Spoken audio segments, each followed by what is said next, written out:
Within living memory of Alexander the Great, a vast, powerful, and extraordinary empire rose up in northern India.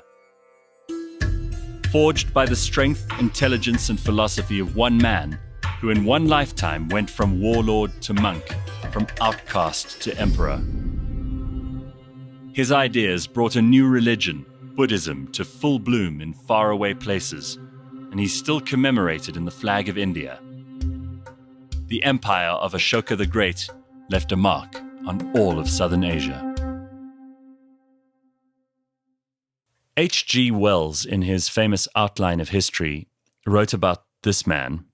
Amidst the tens of thousands of names of monarchs that crowd the columns of history, their majesties and graciousnesses and serenities and royal highnesses and the like, the name of Ashoka shines and shines, almost alone, a star. Now that's high praise for someone who many people in the world probably don't know as much about as they do, for example, Alexander or Augustus or Charlemagne or any of those great rulers. And Ashoka was probably the most important Mauryan emperor of India at a time roughly 100 or so years after Alexander. So in a period of history where that part of the world was developing maybe faster than some parts of the Western world. And certainly there were belief systems starting to come into play that have been influential throughout history from that point onward. His name was Ashoka the Great. That's what they call him. And certainly someone who I was very, very pleased to discover had an incredible story. Yeah, and that's what I love so much about history. I think it was in the 1800s, mid-1800s, that they started finding out about Ashoka, because previous to this, there was nothing really told about him. And he controlled swathes of territory. Huge massive, territory. From modern-day Iran and the whole Indian subcontinent. And probably one of the things that makes this guy so compelling, and I do agree with you that this is the best thing about history, is we've talked about so many people in every episode of this series from the first one. But when you discover someone new, or you discover someone whose name you might have heard in passing, but you actually get into their story, what's amazing about this guy is this incredible balance between pacifism and war, and the fact that he was both this incredible warrior and this great conqueror and this powerful, mighty emperor, and also this pacifist, this holy man, this converter, this person who brought a new way of thinking at a time where really life was pretty miserable and violent for most people on planet Earth. Yeah, it was very violent. And if you had to think the amount of people that he converted is maybe a strong word, but on the Buddhist side, to bring that across to a whole massive nation or a whole lot of different smaller nations together. Well, we'll talk about the spread of Buddhism a little bit later, but let's just start at the beginning of his story. He wasn't the eldest son of the Emperor Bindusara, but he was, I think, the second or the third son. And, his elder brother was set to inherit things, but his father sent him at a young age to go and quell a rebellion. And off he went. Expectations were not high. The rebellion was quite strong, and he just took them down. And this was in his teens, maybe his early 20s. And he just emerged as this guy who had a knack for military maneuvers, for training, for sophisticated deployment of, the right kind of infantry and the right sort of fighting men and elephants and all the rest of it. Remember, this is only, as I said earlier, within living memory of Alexander, when, he had already disrupted that part of the subcontinent by his fights at the Hydaspes River and all the rest of it with Porus. So Alexander's enemy at the Battle of the Hydaspes was Porus, Emperor Porus, or the what was he? He was kind of he was a mid-sized ruler in that area. But when Alexander had come in there and disrupted things, that was where that whole northwestern area of India was changed forever. And it's so interesting as we talk at Ashoka's court, there were Greeks still in the Ashoka's court. That for Amazing, me just right? There's a guy coming from Macedonia and you got Greeks now in India, but that's a separate story. When he was sent, the one guy was called Yona, which they think might have been Iona, Ionia, which could have been the area he was from in Greece, or that was his Greek name. And it was converted by the Indians to be Yona. To be called Wild, Yona. huh? Yeah, pretty amazing. Yeah, but his dad sent him to quell this rebellion. And I think the big strong point that came out of this is that he was a great leader of men, because there was not a lot of bloodshed, and they came across to him and they believed in him. That really was a big part of his skill that he did throughout his 36 years as he reigned the Mauryan Empire. But that was one of the things that happened when he went there. And you know, it's hard to say if he was set up to fail, but it was an extremely difficult task that he had to do at the age of 18. Yeah, absolutely. Nonetheless, he already was developing a pretty big reputation. He also had a bit of a rough skin. He was regarded as being not particularly worthy as a successor. His elder brother was definitely the preferred one. But he decided after his father's death that he was going to take on his brother. And he soundly defeated him. It didn't take very long for him to prove that he was the guy. Yeah, and then he threw his brother into a pit. Today it might seem a little bit over the top, but I think 2,000 years ago it was par for the course. Yeah, Susima was the eldest brother. Yeah. So there was talk of that his dad had 100 sons, but they're saying more than likely there was 4, and he wasn't the oldest, and Susima was the oldest. Mm-hmm. But in the end, he had the other 2 brothers killed as well, which is what you did. You just wanted to eliminate any. You didn't take any chances. No, you didn't take any chances, and you had to. I mean, you had to lead. You know, if you look at lions, I mean, the male lions will always kill the closest competitors. That's right. Yeah. Now, both Sri Lankan and North Indian traditions say that he was a very violent man before he encountered Buddhism, but he fell in love with a girl called Devi. And Devi was a Buddhist. In fact, she came from the same clan as Siddhartha Gautama, the Buddha. And no doubt she was the one who first gave him insight into Buddhism, into pacifism, into the ideas that are prolific even today in Buddhism. And they say that after that, he was a completely changed person.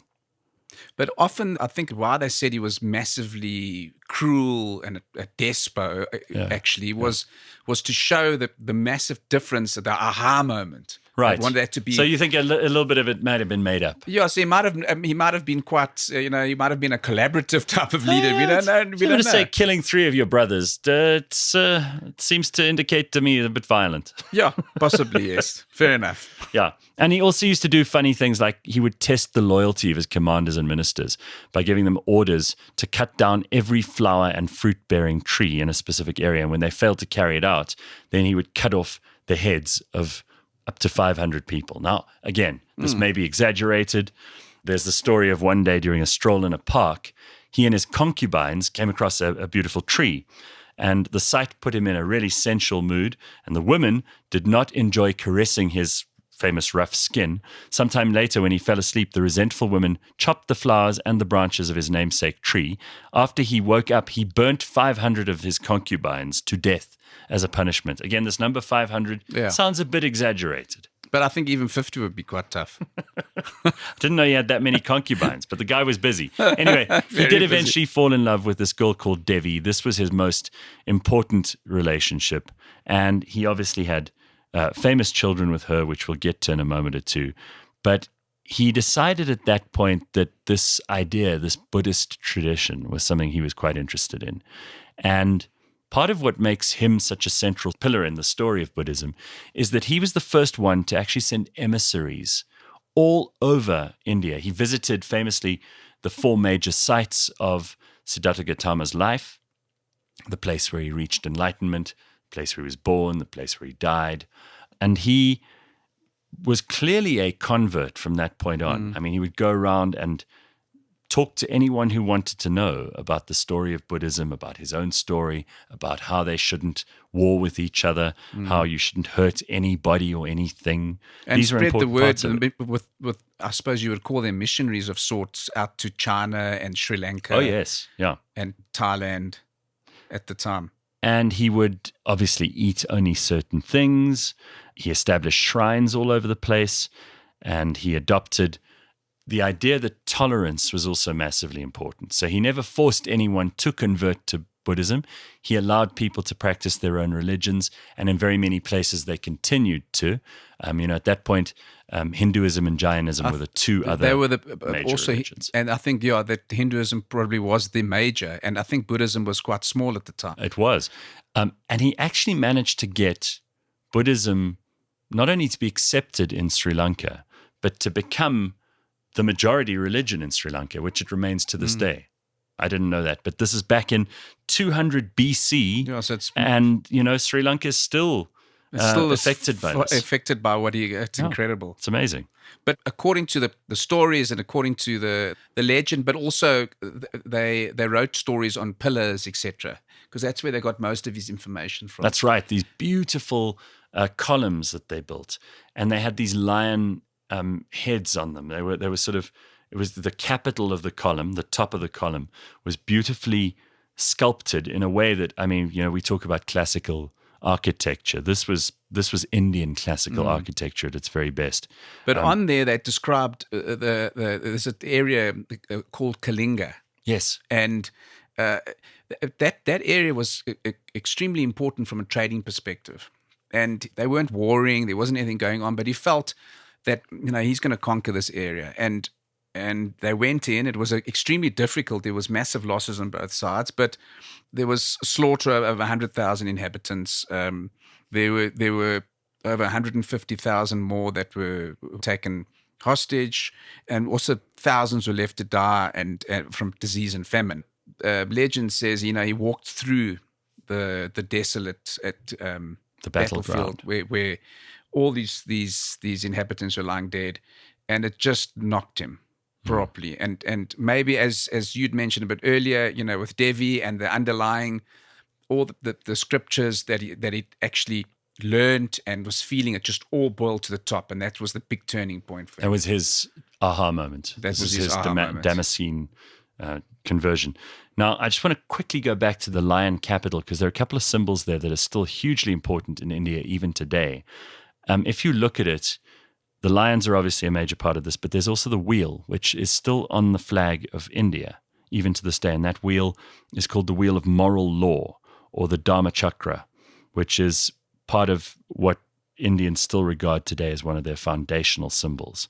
And I think that's really interesting, because it comes from a time long before, Gandhi and Nehru had decided to put it on the flag. But they obviously went back into history to find the original identity of this incredible emperor and all of the succession that he produced. And if you look through the history of India, he really stands out massively as somebody that, to be able to lead such a massive empire passively.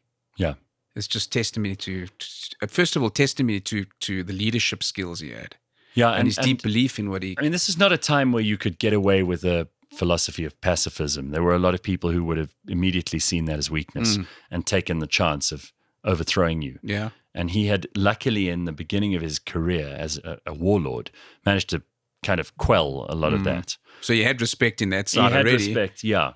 And I think it's unfortunate that there wasn't a whole lot of success in his progeny. Usually when you get these great emperors, the very next generation is usually a bit of a dud.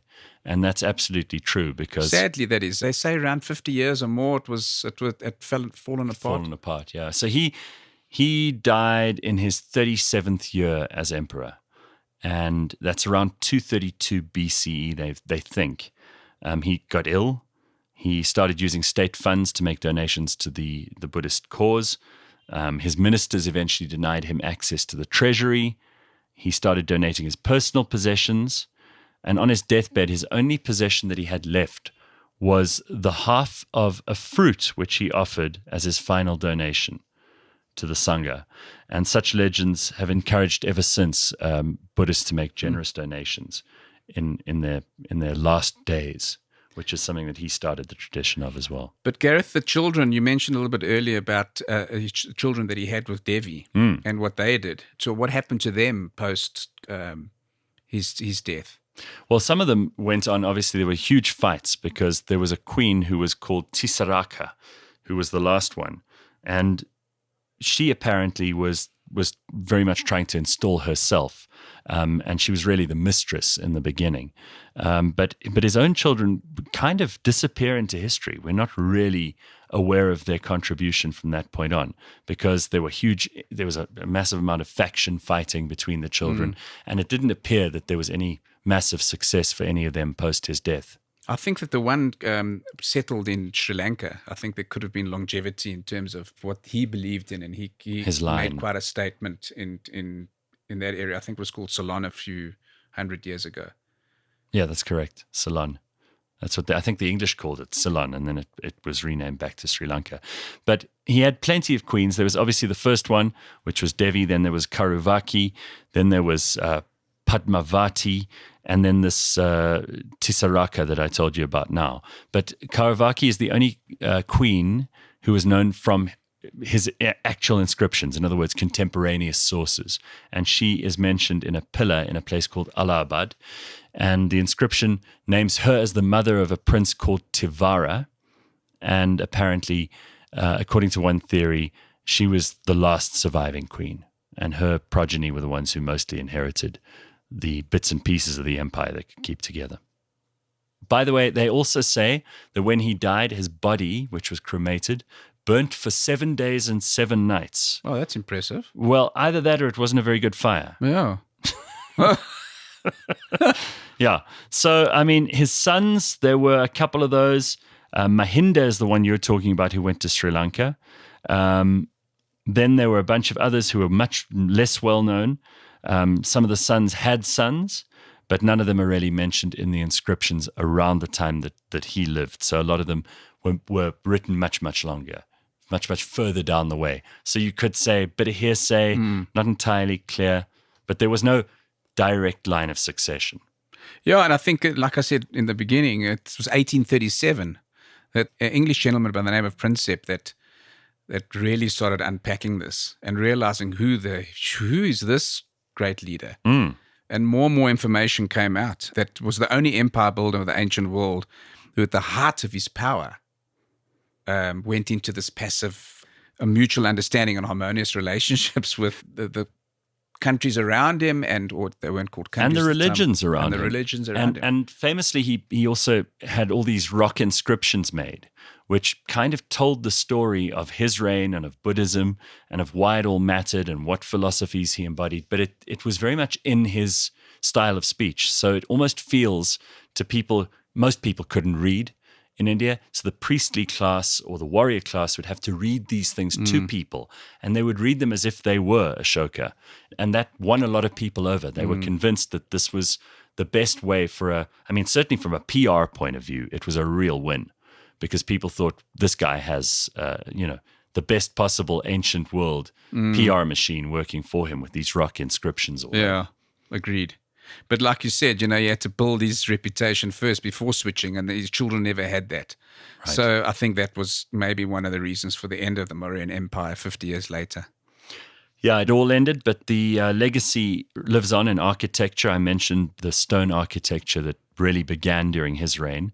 And the palaces that were built mostly out of stone then, up to then, a lot of these places were not built in any permanent materials. So there's a huge legacy in the architecture. There's a legacy in symbols like the wheel that I mentioned earlier on, inscriptions that are still written all over the place, and coins, interestingly enough. A bunch of coins which are shaped almost like squares with 2 of the 4 edges leveled off. So almost like a tombstone shape, you would call it. And there were silver coins, there were punch-marked coins, and these were considered currency for trading, which was quite new in that part of the world at that time. And the information that we get it's incredible, that the stories that you'd pulled out of it, because literally 2,200 years ago, whatever it was, it's so difficult to know exactly what was going on then. We just have so little information. And there have been lots and lots of Bollywood productions in the last 20 years about Ashoka the Great, which all have a little bit of truth and a little bit of mythology in them, and plenty of dancing. Of course, 100%. Ashoka the Great.